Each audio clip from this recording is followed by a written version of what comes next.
What's the best meat replacement that actually tastes like meat? For me, with no doubt, is Seitan.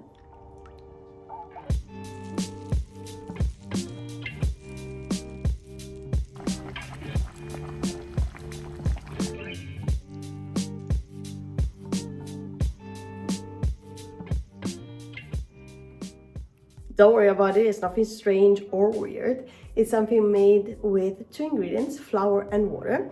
You can find it in the supermarket, but actually you can tell the differences between the one that you homemade, that you make at home, and the store-bought one. I highly recommend trying to make it at home at least once. You can store it in the fridge for a few days, or you can also store it in the freezer, and the texture stays great either way. Start by preparing the seitan dough. Use a strong flour that is high in protein. I recommend choosing one with at least 12 grams of protein per 100 grams. The more protein, the better. 14 grams will be ideal. Now pour the flour into a bowl and add the water in 2 stages. Begin mixing with a fork, then knead the dough with your hands for about 5 minutes.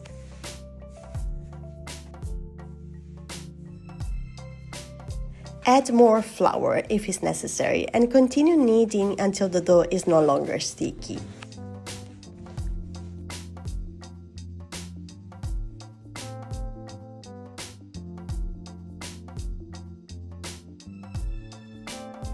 Now place the dough in a bowl, cover it with water and let it rest for about 2 hours.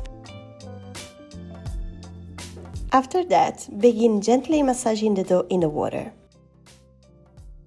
This step removes the starch and keeps the protein, so using high-protein flour ensures a stronger, more elastic dough. If the dough looks odd or falls apart at first, don't worry. As you continue washing and changing the water, the texture will gradually improve. Just trust the process and continue adding the water and washing the dough.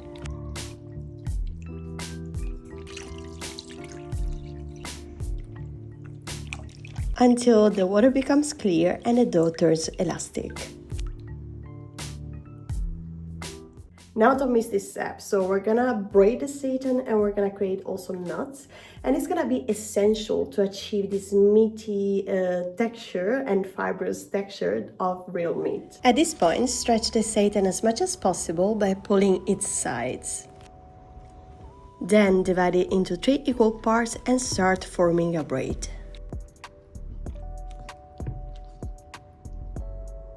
To braid it, take one of the other strands and pull it towards the center. Then do the same with the opposite other strand, bringing it to the center as well. Continue alternating sides, pulling and crossing the strands tightly to form a compact braid.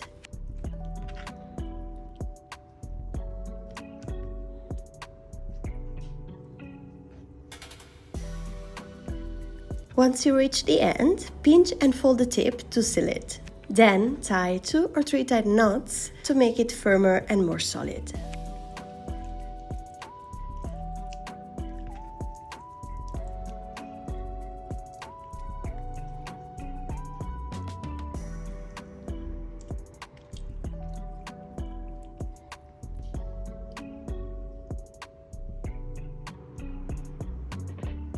Now let's make a homemade broth that's actually easier than the usual kind. I add 2 bay leaves, plenty of sage and rosemary, 1 onion, 2 garlic cloves, some smoked paprika, soy sauce and miso.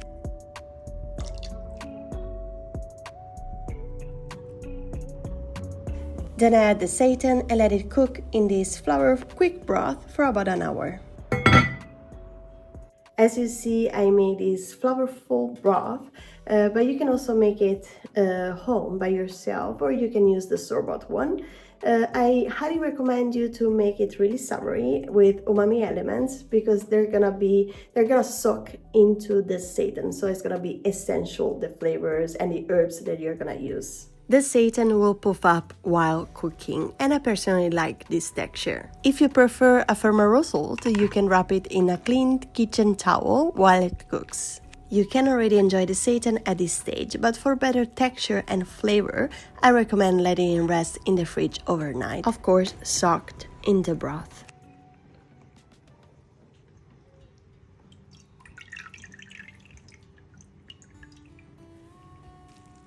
The next day, you can shred it by hands or cut it with a knife.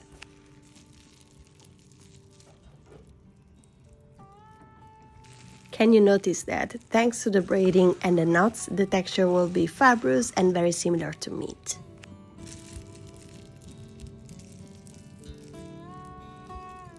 Now you can do anything with it. So you can pan fry it and use it in the sandwiches or in the tortillas.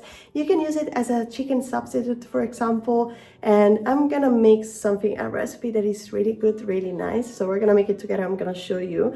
And it's an Italian recipe. It's gonna be spezzatino. And let me know then if you try it out. If you want to make this recipe, you'll need potatoes, rosemary, sage, an onion, a carrot, and a few other ingredients. Start by chopping the carrot and the onion, then cook them in a pot with the herbs until they become soft. Don't throw away the leftover seitan broth. You can reuse it by adding it into this recipe, or you can use it in other recipes. Now add the shredded seitan and, if needed, more broth. Cook the seitan for a few minutes and then add the potatoes and finally some tomato sauce.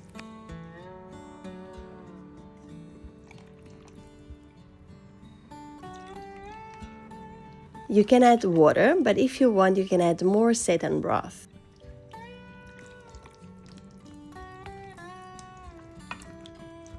Now let it simmer for about an hour. As a final step, add some peas, I use frozen ones, and cook for another 10 minutes.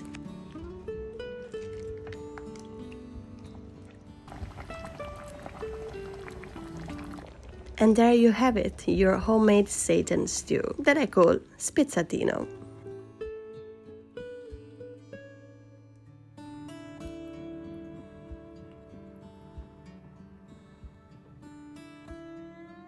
Let me know what you think about these recipes. I made the spezzatino to my friends and my family and they all loved it. So I highly recommend you to try it out yourself. And the seitan homemade is, let me know if you make it. Let me know what you think about it. And see you in the next video, okay? Ciao, ciao!